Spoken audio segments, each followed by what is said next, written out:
This is the world's largest conference to educate members of the public on the harms of pornography. But today what we're going to do is we're going to talk about prevention. We're going to talk about inoculating children and giving them a chance before they're affected by pornography to reject it. When parents and grandparents and caregivers, when they face this head on, they make sure their children don't have to face it alone. So again, I really appreciate you being here and caring enough to get yourself educated. And I hope that as you learn some of the strategies I'm going to present, that you will feel an added degree of hope that your children can take this on and they can reject pornography and keep their brains free from it. Okay, so when I started preparing for UCAP, I thought, well, I can get up there and I can talk, right? But to be honest, I didn't raise my children in today's environment. So I wanted to bring some parents that have been using the strategies I'm going to talk about today, and I wanted them to come with me, but I couldn't bring them all the way from Washington. So I made some videos. I had some videos professionally made, and I'm going to be sharing some of those with you today. So I hope that you'll feel like that you're really benefiting from their information and their experiences. So how did a nice girl like me get involved in fighting pornography? Sometimes when I'm speaking, or I'll have people come up to me and say, "Oh, you're the porn lady." I'm like, "No, not the porn. I'm the anti-porn lady." It's a small difference. So I'm sorry, I'm going to have to get some water here. I don't usually suffer from dry mouth, but all of a sudden. So how did I become the anti-porn lady? Because I really didn't ever want to be involved in this really difficult problem.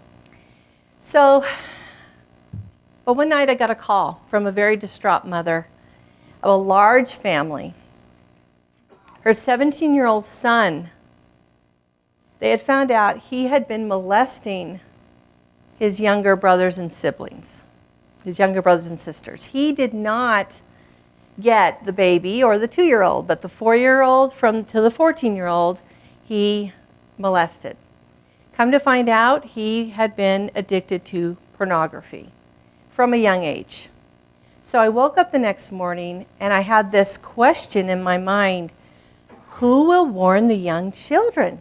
And I went to the internet and I looked for resources, something that would explain how a child can become addicted to this and how they can protect themselves, a plan.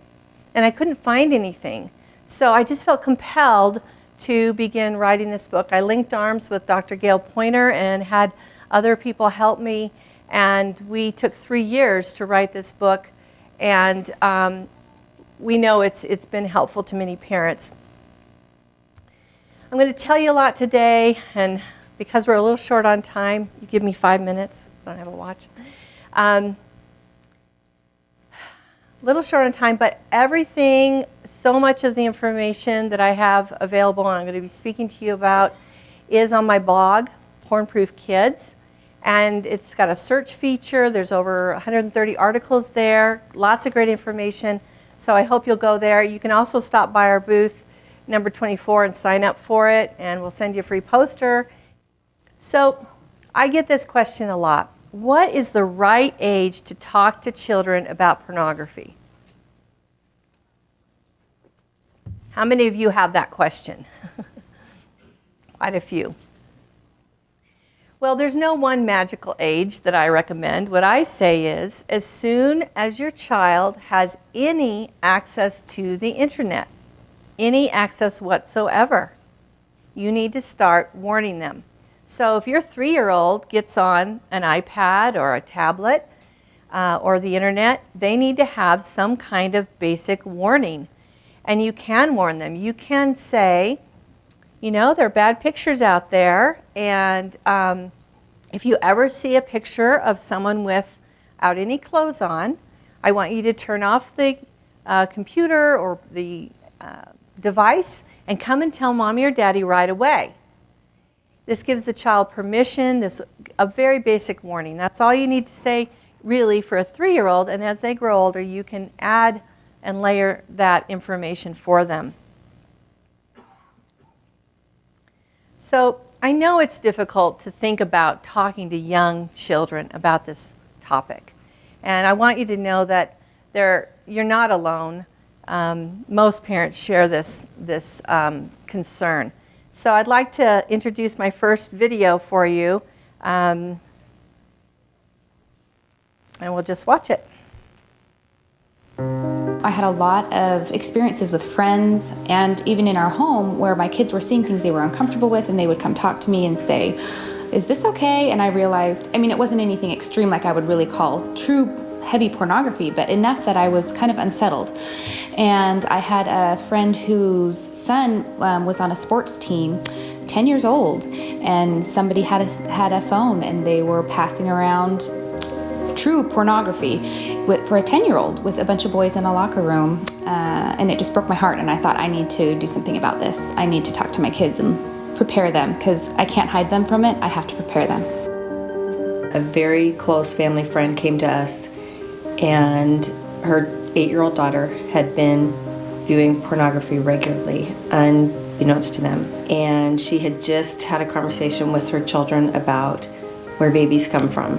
And her 8-year-old daughter very innocently went and sought out more information.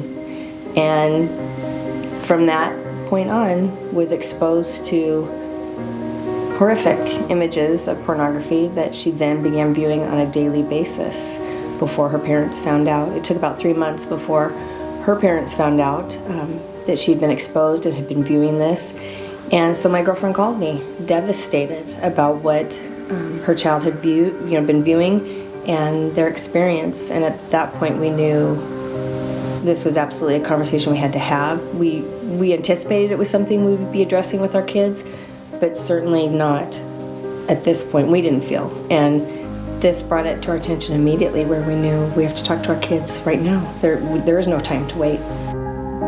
When my oldest son was in first grade, one of his good friends went to McDonald's with a babysitter, and he went in the men's bathroom alone, and there was a man in there doing inappropriate things. And so his parents approached us and said, look, this is what happened to our son. He might mention it to your son, and so we just wanted you to be prepared.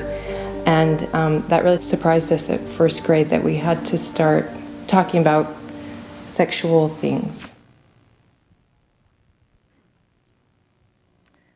I'm sure many of you have heard similar stories. So we know that we need to get started at a young age preparing our children to reject pornography. But let's turn this around, okay? Because we want to be positive.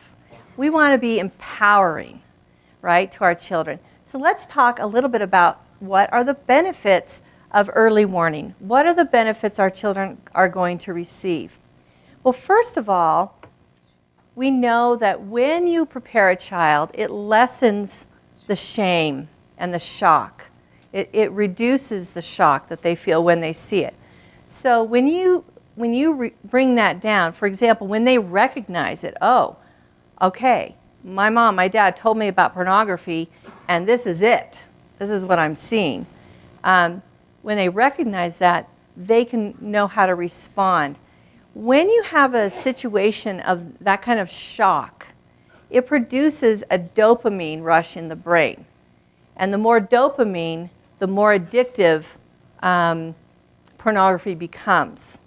So when you reduce that initial shock and that initial shame, it really helps. We know that pornography addiction thrives on shame. So pornography is shameful, but it's not shameful to talk about it with your children. And it's not shameful for a child to be accidentally exposed to it. So if we can communicate those things with our children, they're all the more better prepared. It also opens communications with us, and it gives kids permission to talk to us about this subject. It sets you, the parent, up as the expert, the go-to person for information. Kids are going to hear things. They're going to hear words that they don't understand. If you can teach them to come to you when they have heard of a word that they don't understand, because what happens is they hear a word, they don't know what it is. What do? They Google it, right? You know, when I talk up in Seattle, I have to say Bing, because that's Microsoft country, but they Google it. Anyway, because they imitate what we do, right? So we need to teach them that there are more lies about sex and things like that on the internet than there is truth. So to come to us, and we'll help them figure it out, and we'll know the answer, and we'll explain it to them. It increases trust. You know, think about it. If you can talk to your children about pornography, what else is there, right, that you can't talk to them about? So I want to have you listen to these parents about why they think early warning has helped their children deal with and be prepared for rejecting pornography. I did not anticipate we would be having this conversation with our kids this early. So when you're looking at young children, how do you provide a context to talk with them about pornography when at this age, my 5-year-old especially had absolutely no context for sex, for any discussion about anything related to this topic. We were completely overwhelmed, had no real clue about how we were going to sit down and start this discussion.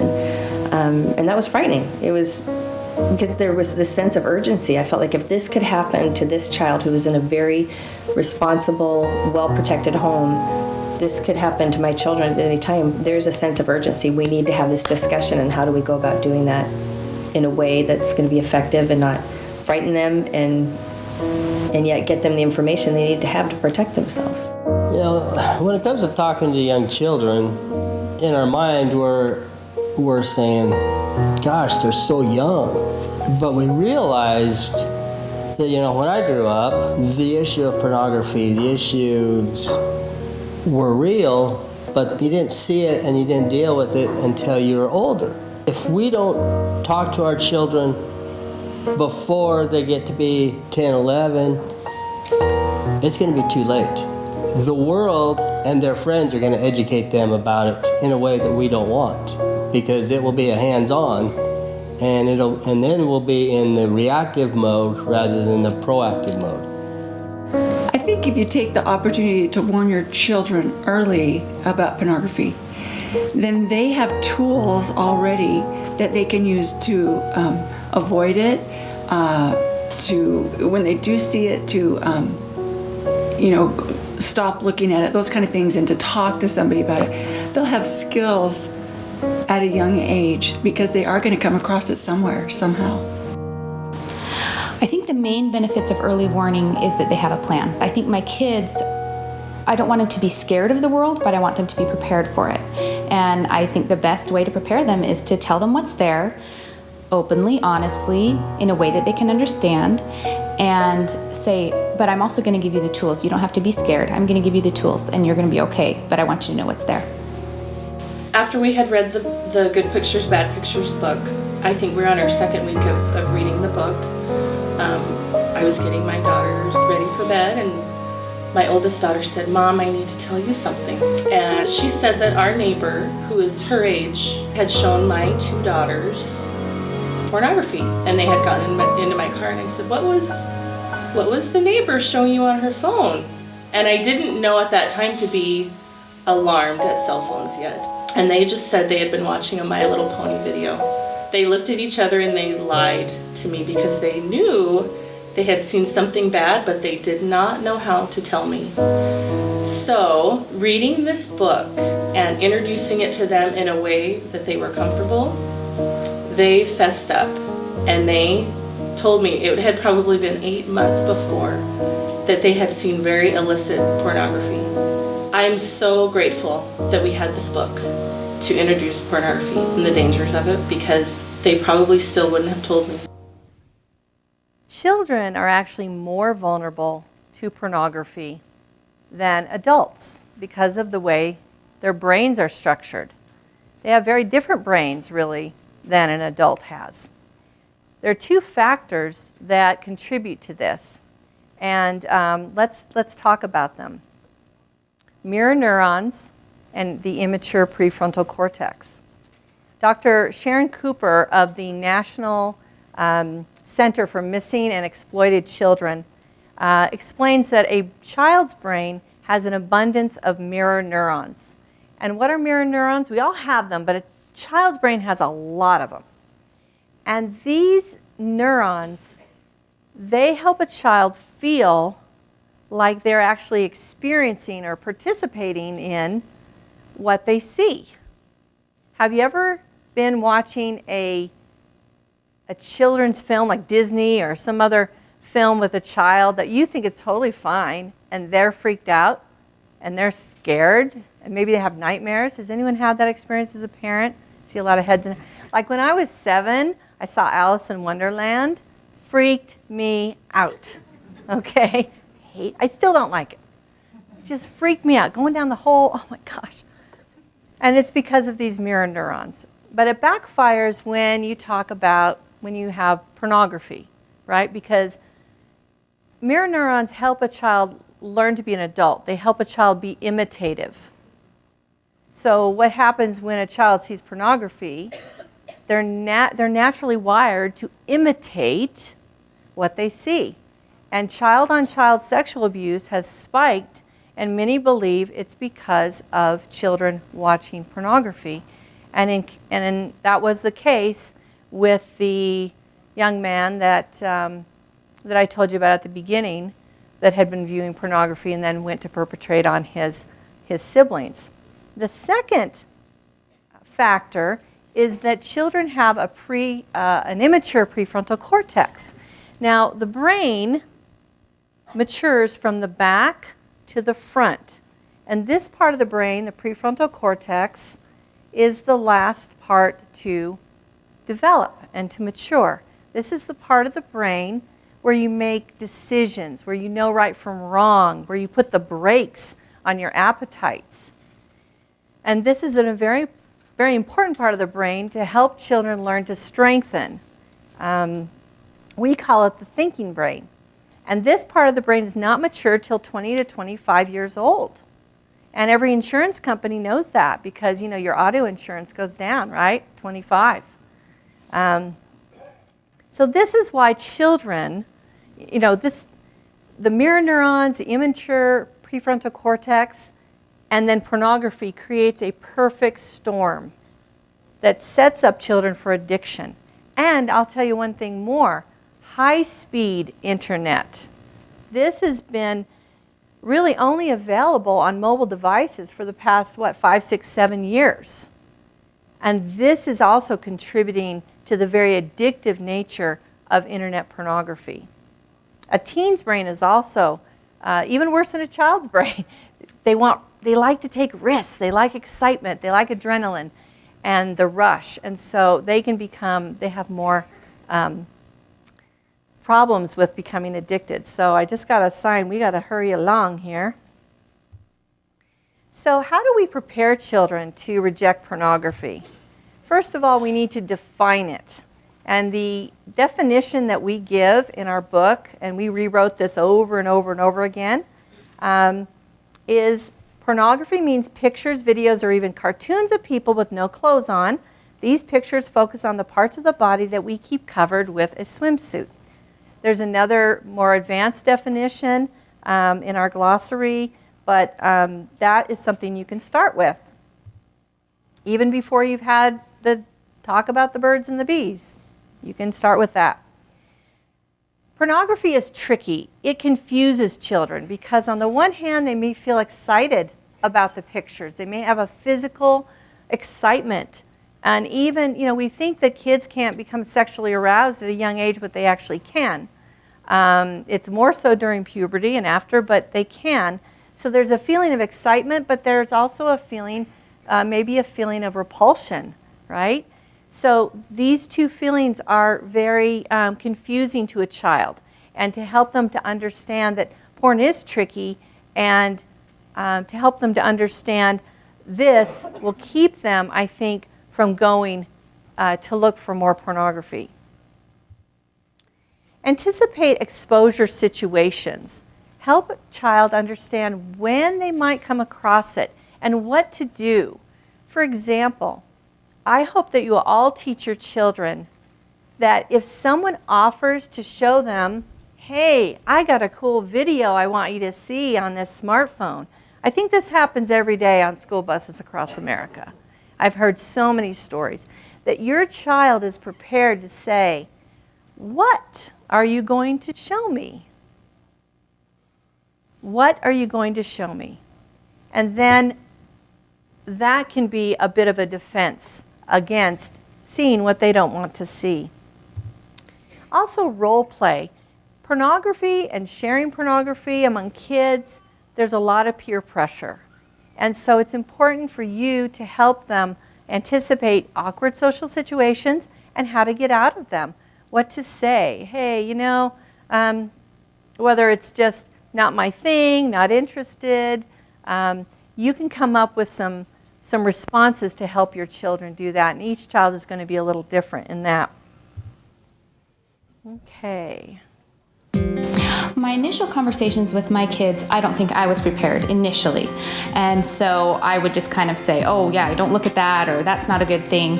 And then I had to regroup and we sat down, read them the book, Good Pictures, Bad Pictures. And it opened up a whole dialogue. And I felt like it really was a way to introduce it to them where they weren't scared, it wasn't uncomfortable, and it was a way that they could understand it, but it really made them feel empowered and like, okay, I can do this. If you can give them tools to use when they come across pornography, then that's a benefit to them. If you can talk to them about pornography in a calm way, then that's a benefit to them. If you can open the conversation from parent to child about pornography, then that's a benefit. Hopefully they'll be coming to you and talking to you as their parent about these things that come up. And I think it just makes them stronger, gives them things that they can understand that's not right, and I know why it's not right, and I'm not going to do that. When we first sat down, I mean, we were almost to the point of agonized over how are we going to do this? This is so stressful. What are we going to say? And once we got in and started talking, I felt such relief because I didn't know how to start the conversation, but once it was opened, it was an easy conversation, and now we have the conversation regularly, and it's not uncomfortable for them, it's not uncomfortable for us, and we have that open communication. And I feel relieved, and knowing that my kids know what to do, and I think we have starting that defense against pornography. The next time we went to talk about pornography with our children, it was much easier. And so it's just a matter of you got to take that first step, and it's hard, but our kids are worth it. I have worked with children for years. I have a master's degree in social work, had worked with children in a clinical setting, working with every variety of issues. And I did not feel prepared to have this discussion with my children. And I had worked with children that had been exposed to pornography, but very much in kind of a situation where they were being groomed by a predator. I had not been in a situation where a child had been so violated, and where was the predator? The predator was on their computer screen. The predator was on a handheld device that she had access to every day coming home from school. And that was something I was not prepared to deal with. I did not know how to have that conversation with my own children, and that was frightening to me. We were so looking for something in terms of addressing this issue with our children, and how are we going to protect our own children. And here this neighbor walks in and says that she's writing a book for children on how to protect your children from the dangers of pornography. It was truly an answer to prayers. And within 5 minutes of sitting down to read the book with our oldest child at the time, he was 8, it was like this weight was just lifted. We were having an open discussion about a topic that a week before I could hardly say the word out loud, let alone sit down and think about talking to my children, about pornography. And it was an answer to our prayers. We were able to sit down and talk with our kids and read this book to them, and they were asking questions, and it was as comfortable as any other topic we'd ever addressed with our children. Okay, so let's talk a little bit about our brains, our two brains. Kids love to learn that they have two brains. They think it's really cool. And so let's talk about the feeling brain and the thinking brain. The feeling brain is that green part. I don't think it's really green, but that part in the middle of our brain. Every mammal has this structure. It's what keeps us surviving. It does all these automatic things that we don't have to think about. And it's where our basic appetites, our instincts reside. And it's focused on survival. And it's also the part that it has the reward system. Every decision you make runs through the reward system. And this is the part that can become corrupted by an addiction. Okay. The thinking brain is this prefrontal cortex.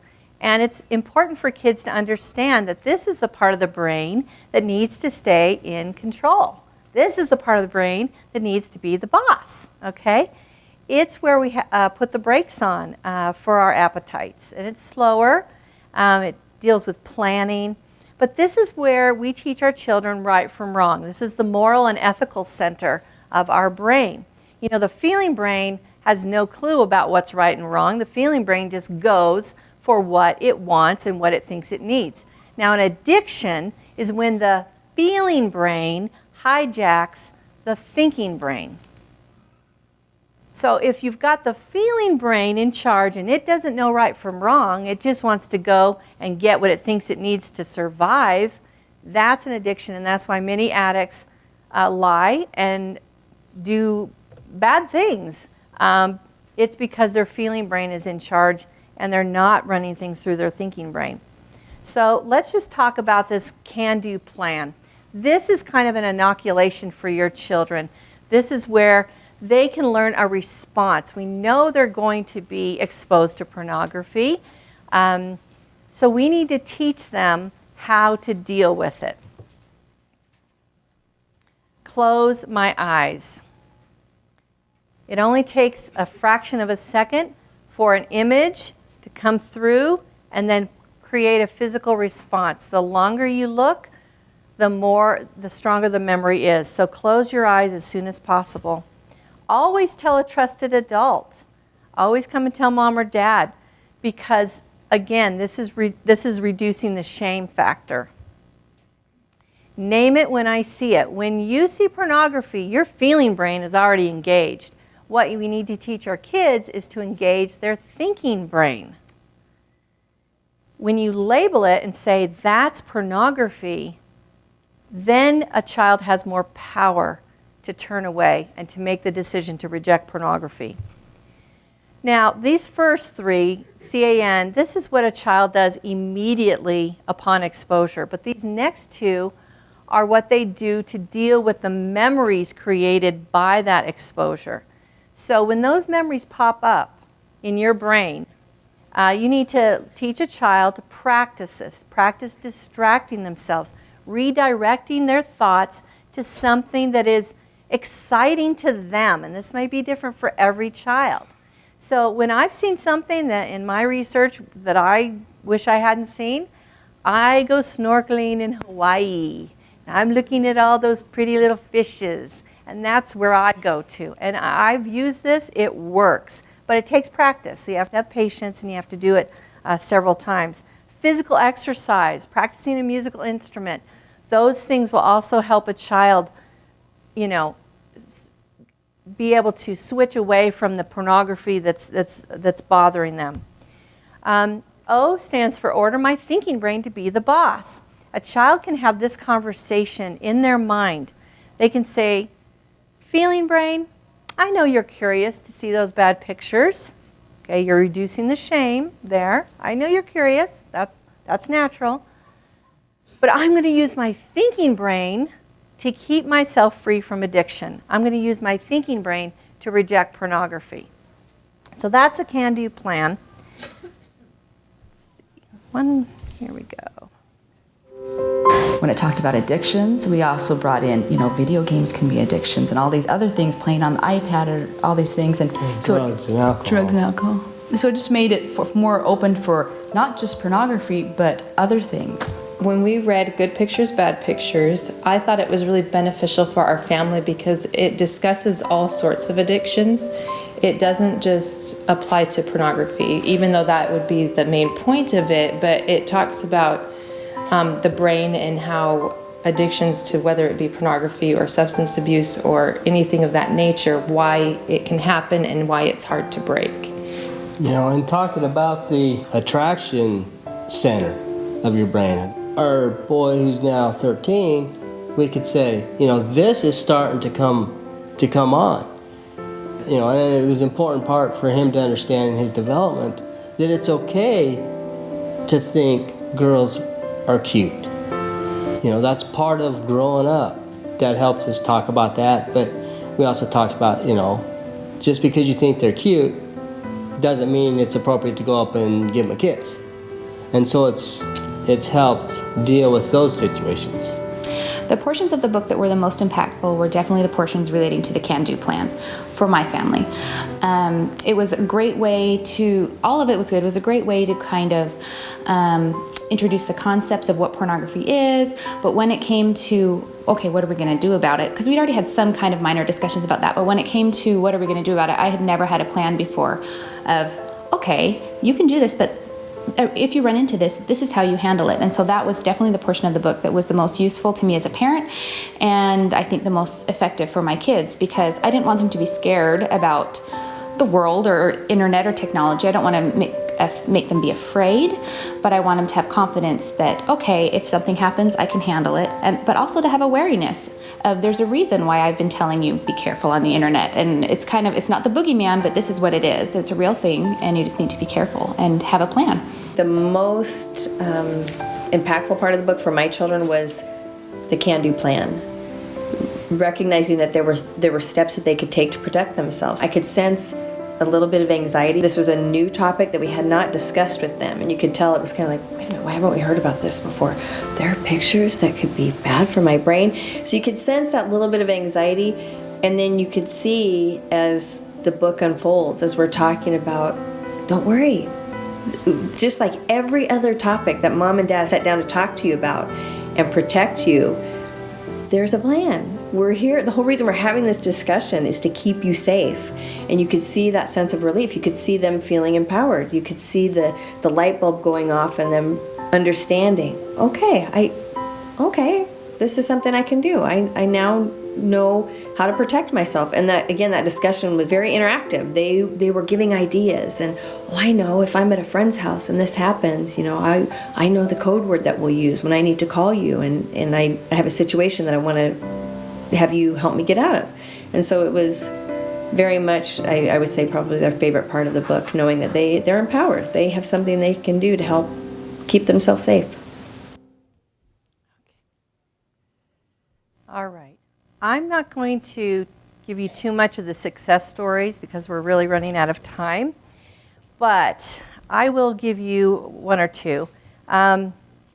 Amy, a mother of 4 from Vancouver, Washington, said, "My husband and I sat down with our 2 oldest kids, 9 and 6, and went over the can-do plan.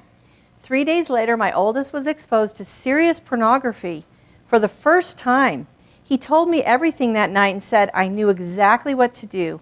I was scared, but I knew what to do. He handled it absolutely right, and I am so grateful that he was ready and prepared." Because you just don't know when it's going to happen to your child. A mom from Lincoln, Nebraska told of this story.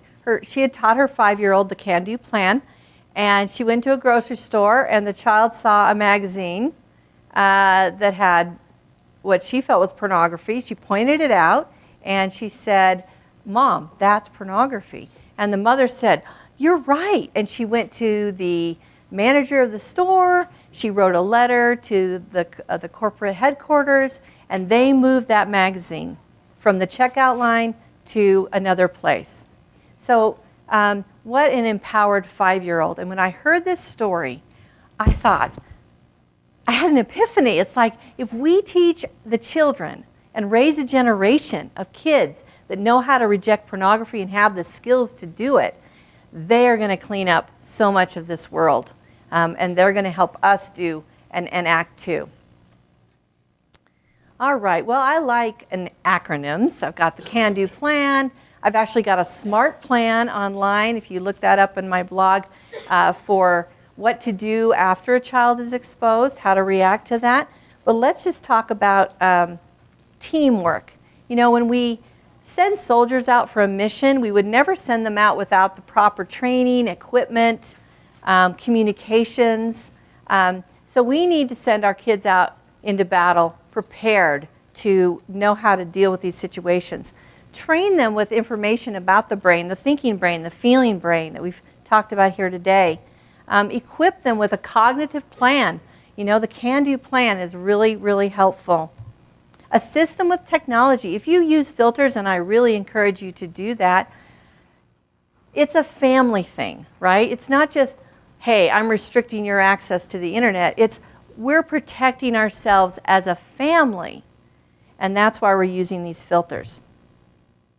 And maintain regular communication. You know, pornography is not going away anytime soon. It's a constant in their lives, and they need to know that we are there for them and to talk to them about it. I'm a mother of 4 boys. I just think you really have to start talking about it.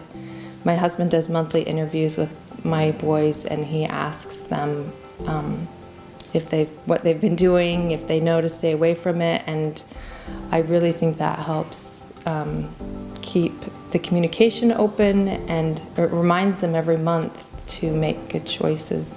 Because we know when you avoid it, it becomes this deep, dark thing, and it's just will go for years.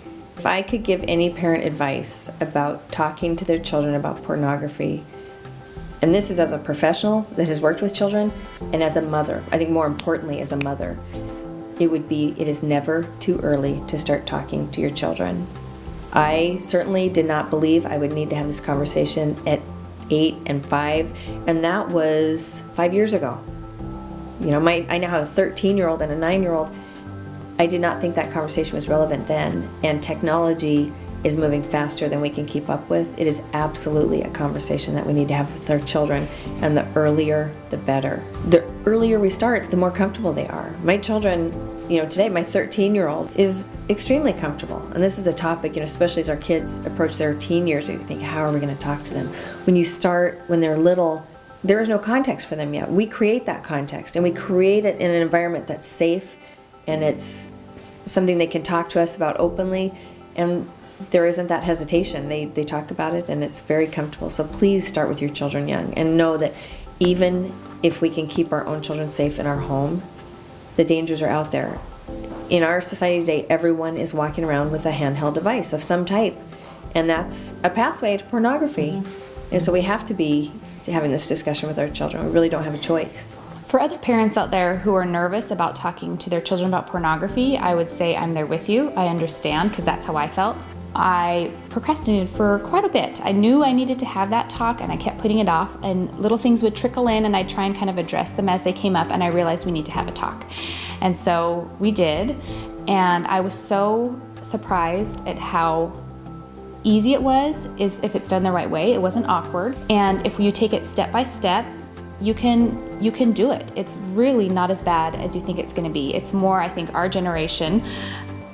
It's not something we grew up talking about, so it's different for us to try to talk to our children about it, but we have to, and it's not that bad. My kids took it really well, and I feel like they understand, and we need to do it.